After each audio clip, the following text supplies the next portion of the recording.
Welcome to the Romance of the Three Kingdoms podcast. This is episode 33. Last time, Guan Yu had learned that Liu Bei was with Yuan Shao and was dead set on reuniting with his brother. Cao Cao tried to keep him around by denying him a chance to properly say goodbye, but Guan Yu grew wary of that game and said goodbye in a letter instead. He then left behind everything that Cao Cao had given him, with the exception of the red-haired horse, since he needed that to travel. He and a handful of attendants then escorted the carriage of his sisters-in-law and set off on a journey that would become the stuff of legends. But to start this legendary trek, they first had to get through the gates of the city. As they approached the north gate, the guards tried to stop them, but they were easy enough to deal with. Guan Yu opened his eyes wide in anger, flashed his saber and let out a loud roar, which sent the guards scurrying into hiding. Once the traveling party was outside the gate, Guan Yu told the attendant, "Escort the carriage and go on ahead. If anyone gives chase, I will deal with them. Do not alarm the two ladies." So the attendants escorted the carriage toward Guandu, the strategic crossing on the Yellow River where Yuan Shao and Cao Cao's forces were currently engaged in a staring contest. Meanwhile, Guan Yu's letter had reached Cao Cao. At that moment, Cao Cao was still going back and forth on what he should do about Guan Yu trying to leave, but then the letter arrived. When he was done reading, Cao Cao said with a tone of surprise, "He is gone." Then came urgent word from the north gate that Guan Yu and a party of about 20 people and a carriage had stormed through the gate and were heading north. This was followed by word from Guan Yu's residence that he had sealed up all of Cao Cao's gifts in storage. The 10 beauties that Cao Cao had given him were in the inner residence. The seal of office for the marquiship of Hanshou Precinct was hanging in his living room. All the servants that Cao Cao had assigned to him were left behind, as Guan Yu took only the attendants from the old days and whatever items he had on him. When they heard this, all of Cao Cao's officers were silent, but one man then stepped forward and said, "Give me 3,000 cavalrymen, and I will go capture Guan Yu alive and offer him up to your excellency." Everyone looked and saw that it was the General Cai Yang who had spoken. So among Cao Cao's officer corps, obviously Zhang Liao was a good friend of Guan Yu's. Aside from him, Xu Huang had also struck up a good friendship with Guan Yu, and the rest of the officers all at least respected him. All, that is, except for Cai Yang, who could not stand the way that Cao Cao fawned over Guan Yu. So when he heard that Guan Yu had left, he wanted to go chase him down, but Cao Cao said no. He did not forget his old master, and his departure was as above board as his arrival. He is a true man. You all should model yourselves after him, Cao Cao told his officers. He then dismissed Cai Yang and did not order a pursuit. But his advisor Cheng Yu now spoke up. "Your Excellency treated Guan Yu extremely well," Cheng Yu said, "and yet he has left without a proper goodbye and instead only sent this letter full of nonsense. It is a great offense. Besides, if he is allowed to join Yuan Shao, it would be like a tiger adding wings. Why not chase him down and kill him to rid yourself of future troubles?" "I have already given him my word. I cannot break it," Cao Cao said. "He is loyal to his master, as you are to yours. Do not give chase." Cao Cao then turned to Zhang Liao and said, "Guan Yu has sealed up the gold and hanged up the seal of office. It shows that wealth cannot move his heart, and rank cannot touch his soul. I deeply respect such men. He must not have gone too far yet. I might as well do him one more favor and part on good terms. You go on and ask him to wait, and I will be along shortly to see him off and give him money and clothing for the journey, so that he will not forget me." Zhang Liao accepted the order and rode off alone. Cao Cao then followed with a few dozen riders. Now, Guan Yu did have the red-haired horse, which was renowned for its speed. If he was galloping away, there would be no way for Cao Cao and company to catch up. But in this case, he had an entourage and a carriage to protect, so he had to travel at their pace. Suddenly, he heard someone shouting from behind, "My friend, please wait!" Guan Yu turned and saw Zhang Liao galloping near. Guan Yu told his entourage to go on ahead along the main road, while he waited with his saber in hand and asked Zhang Liao, "Are you trying to make me go back?" "No, His Excellency found out that you are going on a long journey and wanted to see you off, so he sent me ahead to ask you to wait up, that is all." "Even if the Prime Minister is coming with the armored cavalry, I would rather fight to the death than go back," Guan Yu said. And so he waited on a nearby bridge and saw in the distance Cao Cao at the head of a few dozen riders sprinting this way. Behind him were the likes of Xu Chu, Xu Huang, Yu Jin, and Li Dian, all of his best generals. When Cao Cao saw Guan Yu waiting on the bridge with saber in hand, he ordered his men to halt and spread out in a line. Seeing that none of them was carrying a weapon, Guan Yu breathed a little easier. "My friend, why such haste?" Cao Cao asked. Guan Yu bowed from atop his horse and said, "I had an agreement with your excellency. Now that I know my old master is in Hebei, I have no choice but to go to him at once. I called on your residence many times, but could not see you. So I wrote a letter to take my leave and locked up all your gifts and my seal of office so as to return them to you. I hope your excellency have not forgotten your promise."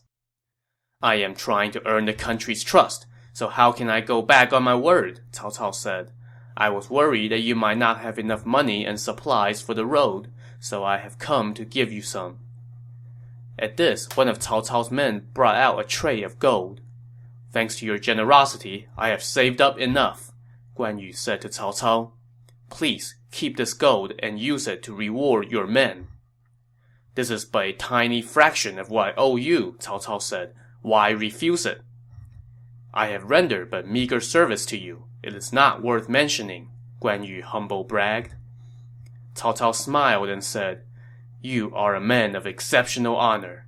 But alas, I am not fortunate enough to keep you. I have a fine cloak for you, a tiny token of my admiration." Cao Cao now ordered one of his red shirts to dismount and hold the cloak with both hands and walk it over to Guan Yu. Guan Yu, worried that something might happen if he dismounted to receive the gift, remained on his horse and used the tip of his saber to pick up the cloak from the red shirt's hands. You can imagine how scared that poor nameless schmuck was at that moment. Guan Yu put on the cloak, wheeled his horse away from Cao Cao and company, then turned around and said, "Thank you, your excellency, for this cloak. I hope we meet again." And with that, he galloped off the bridge and headed north. One of Cao Cao's generals, Xu Chu, had seen enough. "That barbarian is too rude," he shouted. "He should be arrested." "No," Cao Cao said. "He was alone while we had dozens of men. How could he not be on guard? I have already spoken. We must not give chase." So Cao Cao led his men back to the capital, lamenting Guan Yu's departure the whole way home, which I'm sure was exactly what Xu Chu wanted to hear.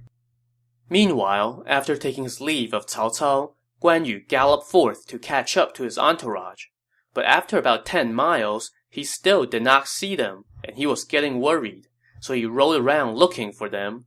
Suddenly, from the top of a hill, someone shouted, "General Guan, please wait!" Guan Yu looked up and saw a young man dressed in yellow riding a horse and holding a spear. From the neck of his horse hanged a head. He had with him about 100 soldiers, and they sprinted down to see Guan Yu. "Who are you?" Guan Yu asked. The young man tossed his spear aside, hopped off his horse, and prostrated on the ground. Guan Yu was afraid it was a trick, so he stayed on his horse and held on to his saber. "Young warrior, please tell me your name," he said. "My name is Liao Hua," the young man replied. "The chaos of the land turned me into a bandit. I have gathered 500-some people and we robbed to stay alive. Just now, my partner was on patrol, and he abducted the 2 ladies in their traveling party. When I asked them, I learned that they were the wives of the imperial uncle, and that they were under your protection. I wanted to let them go, but my partner refused and even dared to make vulgar suggestions. So I killed him, and now I present his head to you to apologize." Where are the ladies now? Guan Yu asked. They are in our base on top of the hill, Liao Hua answered. Guan Yu immediately asked that they be brought down. Soon 100 or so men escorted the traveling party down the hill. Guan Yu now dismounted and hitched his saber and bowed in front of the carriage. Sisters-in-law, are you all right? He asked. The attendants said, the other bandit leaders suggested to Liao Hua that they each take one of the ladies as wife. When Liao Hua found out who they were, he showed great respect. The other guy disagreed, and Liao Hua killed him. Upon hearing this, Guan Yu bowed and thanked Liao Hua. Liao Hua wanted to lead his men and escort Guan Yu on his journey, but Guan Yu figured that Liao Hua was, after all, a former Yellow Turban rebel, so he did not really know how much he could trust him. So Guan Yu declined. Liao Hua then offered him gold and silk as a gift, but Guan Yu also refused. So all Liao Hua could do was to bow and take his leave and lead their men back to their base on the hill. Guan Yu then told his sisters-in-law about how Cao Cao gave him a cloak as a parting gift. They then set out on the road again. As night approached, they stopped at a farmstead and asked for lodging for the night. The head of the household, an old man with white hair, came out to greet them and asked them who they were. I am Liu Bei's brother, Guan Yu. Are you the General Guan who slay Yan Liang and Wen Chou? The old man asked. Indeed. This delighted the old man since, hey, we've got a celebrity at our house, so he invited Guan Yu inside. My sisters-in-law are in the carriage, Guan Yu told him. So the old man called on his wife and daughter to come out and greet the two ladies and escort them into the parlor because, you have to let these women folks deal with each other. While the two ladies sat, Guan Yu stood beside them respectfully. When the old man asked him to sit, Guan Yu replied, I dare not sit in the presence of my honorable sisters-in-law. So the old man told his wife and daughter to invite the two ladies into the inner apartment, where they could do whatever women folks do, while he remained in the parlor to talk with Guan Yu. When Guan Yu asked the old man for his name, he replied, My name is Hu Hua. During the reign of Emperor Huan, I was a court counselor, but I have retired to my farm. Right now, my son Hu Ban is serving as an aide to Wang Zhi, the governor of Xinyang. If you happen to be going that way, would you mind delivering a letter to my son? Guan Yu agreed. The next morning, after breakfast, Guan Yu helped his sisters-in-law into their carriage, accepted the letter from Hu Hua, and then took his leave and headed toward Luoyang. Now, between where Guan Yu was and where he was going, there were a number of checkpoints. The first of these that they ran into was Dongling Pass, which was being defended by 500 soldiers under the command of an officer named Kong Xiu. When his men reported that Guan Yu and his traveling party were approaching, Kong Xiu came down from the pass to greet them, and Guan Yu dismounted and exchanged bows with Kong Xiu. General, where are you headed? Kong Xiu asked.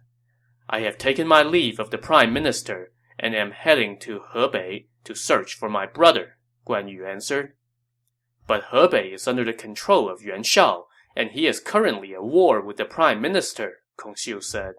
Do you have a document from His Excellency authorizing you to go there? I left in a hurry, so I did not have time to get one. Since you do not have authorization, I will have to send a messenger to get the okay from the Prime Minister before I can let you through. But that would delay my journey, Guan Yu objected. Those are the regulations. I have no choice, Kong Xiu responded. Well, Guan Yu was getting a little testy now. You really won't let me pass? He asked. If you want to pass, then you must leave your traveling party here as guarantee, Kong Xiu said. That was the wrong answer, and it riled up Guan Yu. He hoisted his green dragon saber and made for Kong Xiu. Kong Xiu quickly ran back into the pass and locked the gates behind him. He sounded the alarm and gathered his troops. He then donned his armor and led them out of the pass again. This time, he shouted from atop his horse, Do you dare to try to pass? Unfortunately for Kong Xiu, Guan Yu dared. He told his entourage to back up a bit, and then he galloped forward with saber in hand. Kong Xiu hoisted his spear to come meet Guan Yu, but as soon as their horses crossed, Guan Yu's saber flashed, and Kong Xiu was lying dead on the ground. His soldiers tried to flee, but Guan Yu roared, "Do not run! I had no choice but to kill Kong Xiu. It had nothing to do with you. I ask that you relay this to Prime Minister Cao. Kong Xiu tried to kill me, so I had to kill him." There was no way anybody was going to say no to that request, as all the soldiers from the pass were kneeling in front of Guan Yu's horse at that moment. Guan Yu then immediately moved his party through the pass and continued toward Luoyang. It did not take long for word of this encounter to reach Luoyang, the next checkpoint on the journey. The governor of Luoyang, Han Fu, immediately gathered his officers to discuss what to do. His lieutenant Meng Tan said, "Since Guan Yu does not have documentation from the prime minister, then his trip must be unauthorized. If we do not stop him, we would bear the responsibility." "But Guan Yu is an extremely fearsome warrior," Han Fu said. "Even Yan Liang and Wen Chou fell to his blade. We cannot take him by force. We must use strategy." "I have an idea," Meng Tan said. "Let's first put up barricades outside the gate. When he gets here, I will go and fight him. I will pretend to flee and lure him into pursuing me. Then you can surprise him with an arrow.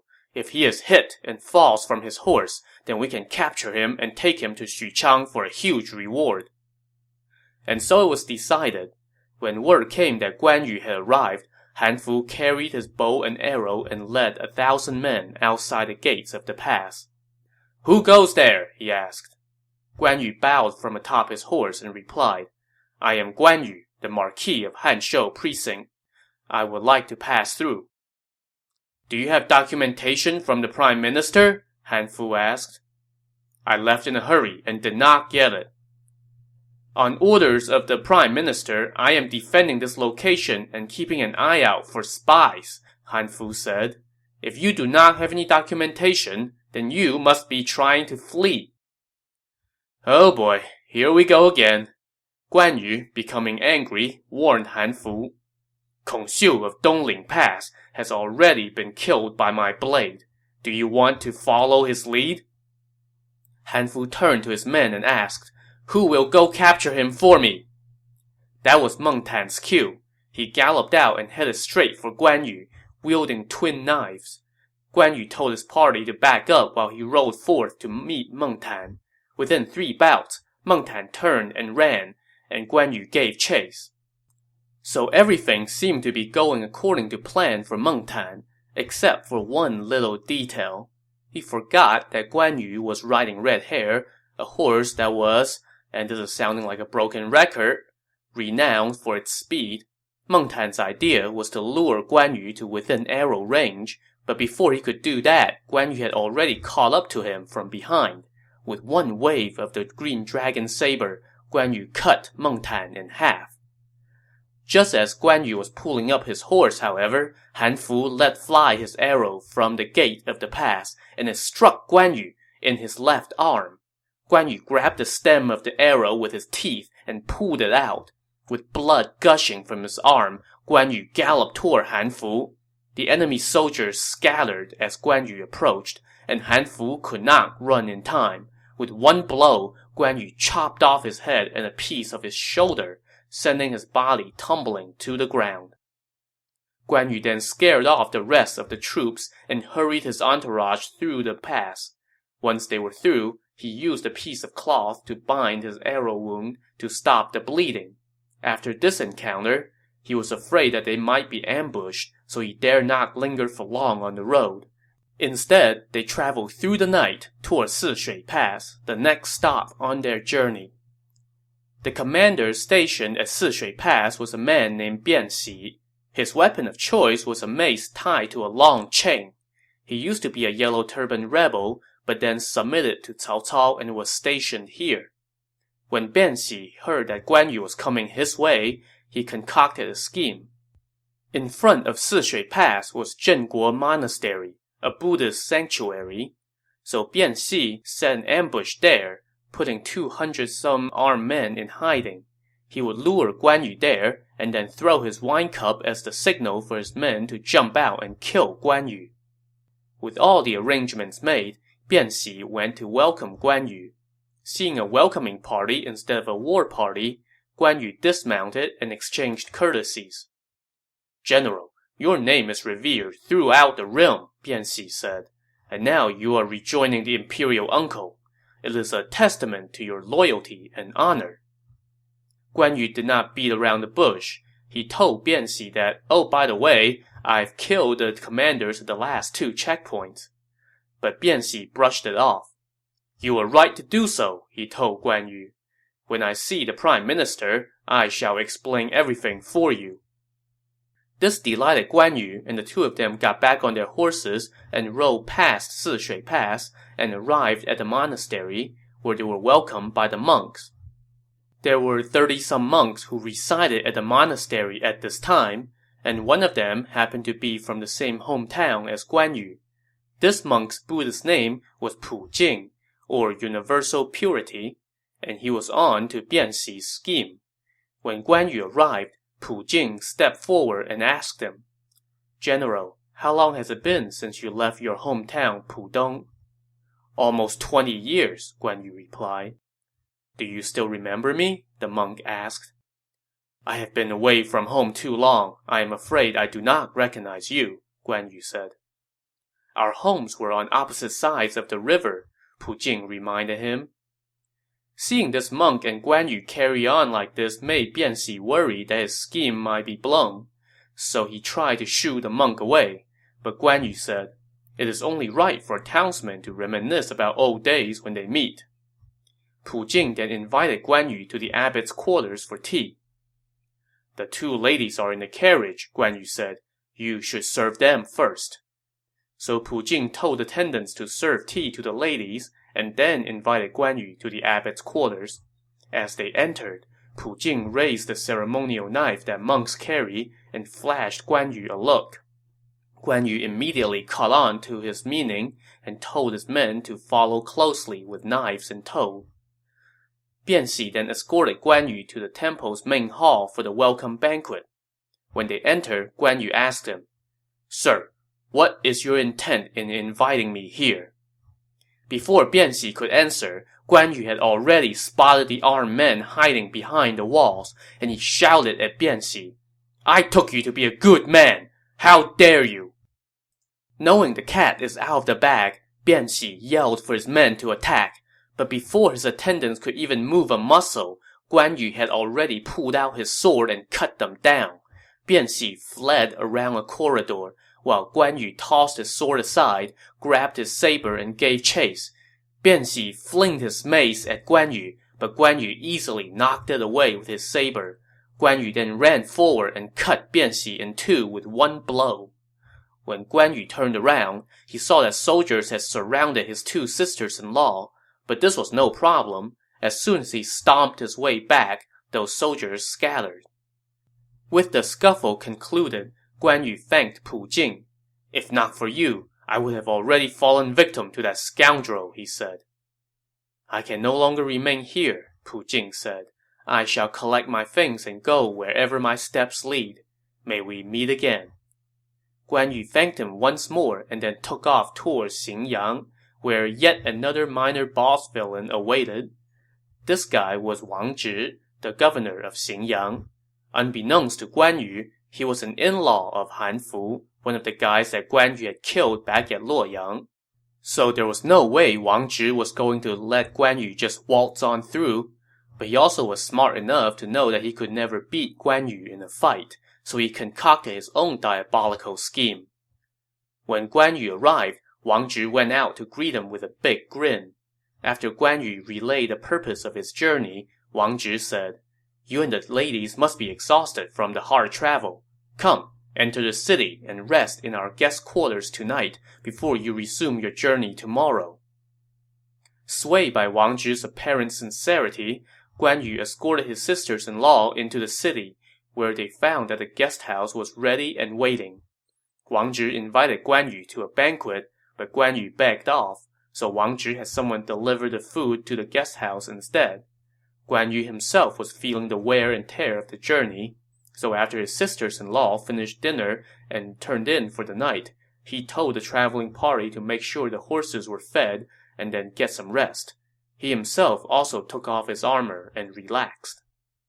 While Guan Yu and company were taking it easy, Wang Zhi was busy scheming. He summoned one of his aides and told him, Guan Yu is on the run from the prime minister, and he has killed the governors and officers at the checkpoints along the way. These are unpardonable offenses, but he is too stout a warrior to fight head-on. So tonight, you will lead 1,000 men and surround the guest house. Every man shall carry a torch. When 11 o'clock rolls around, set the place on fire and incinerate everyone inside. I will also lead some troops to back you up. The aide took the order and arranged everything. The aide then thought to himself, I have long heard of Guan Yu, but I do not know what he looks like. Let me take a peek. So he entered the guest house and asked where Guan Yu was. The attendants told him Guan Yu was reading in the parlor. The aide sneaked to outside the parlor and peeked in. There, he saw Guan Yu, with his left arm bandaged with a piece of his cloak, reading by the candlelight. Truly, he is a god, the aide muttered to himself. Guan Yu, however, heard his voice and asked who was there. The aide went in, bowed, and said, I am an aide to Governor Wang Zhi. My name is Hu Ban. Oh, are you the son of the Hu Hua that resides outside Xuchang? Guan Yu asked him. Indeed. Guan Yu quickly told his attendants to fetch the letter that Hu Hua had asked him to deliver. Hu Ban read the letter and sighed. I almost killed a worthy man. He then told Guan Yu in private, Wang Zhi means to kill you, General. He has ordered men to surround the guest house and set it on fire around 11. I will go open the city gates right now. You should leave at once. Guan Yu was shocked by this intel, and he immediately grabbed his gear and led his traveling party out of the guest house. And indeed, they saw soldiers outside with torches, awaiting their orders. Guan Yu quickly led his group to the city walls, where he saw the gates were flung open. After Guan Yu and company left the city, Hu Ban then went back to the guest house and ordered his men to set it on fire, just as planned. No doubt it probably seemed kind of strange to the guys outside being told to burn an empty house, but hey, such questions are way above my pay grade, so if you say you want this empty house burned, this empty house is going up in flames. Meanwhile, Guan Yu and company had not gone far when a detachment of troops with torches caught up from behind. At their head was Wang Zhi, who shouted for Guan Yu to stop. Unfortunately for Wang Zhi, Guan Yu indeed stopped. You scoundrel, Guan Yu cursed. There is no bad blood between us. Why did you order your men to burn me? Wang Zhi hoisted his spear and made for Guan Yu, but you can probably guess what happened next. Guan Yu's blade swung once, and Wang Zhi ended up in 2 pieces. His troops quickly beat a valiant retreat, while Guan Yu hurried his party on in the other direction. Alright, so that's 4 checkpoints run and 5 officers slain by Guan Yu on this trip, and he's not done yet. We'll see how his journey ends next time on the Romance of the Three Kingdoms podcast. Thanks for listening.